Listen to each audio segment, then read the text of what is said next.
უწყვეტი პროტესტის 388 დღე და შაბათის ტრადიციული მარში თბილისში დროშებითა და შეძახილების ფონზე აქციის მონაწილეებმა ფილარმონიიდან პარლამენტის მიმართულებით დაიწყეს მსვლელობა. არ ვეგუებით უსამართლობას, რეპრესიებსა და ძალადობას. ასეთია დღევანდელი დემონსტრაციის მთავარი გზავნილი. ხვალიდან შინაგან საქმეთა სამინისტრო მსვლელობის გამართვას ზღუდავს, უწყებამ პროტესტის მონაწილეებს აქციების დრო და ფორმა განუსაზღვრა. პოლიციის პირობებით 21-დან 31 დეკემბრის ჩათვლით აქციის მონაწილეებს მხოლოდ პარლამენტის შენობის კიბეების წინ შეეძლებათ შეკრება საღამოს 7-დან 12 საათამდე. იგივე შეზღუდვები იმოქმედებს 2026 წლის 1 იანვრიდან 9 იანვრის ჩათვლით. პუტინი ვერ გადაწყვეტს რა ფორმატით ჩატარდება არჩევნები უკრაინაში.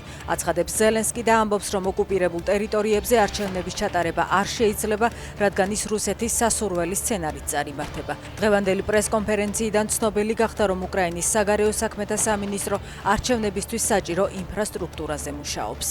რუსეთში ვოლგოგრადის რეგიონში ცენტრალური აზია ცენტრის სტრატეგიული გაზსადენი დაზიანებულია, გაზის ტრანსპორტირება კი განუსაზღვრელი ვადით შეჩერდა. რუსეთი მიზეზად გეოლოგიურ პირობებს ასახელებს, უკრაინული წყაროები კი უკრაინის დაზვერვის კვალზე მიანიშნებენ.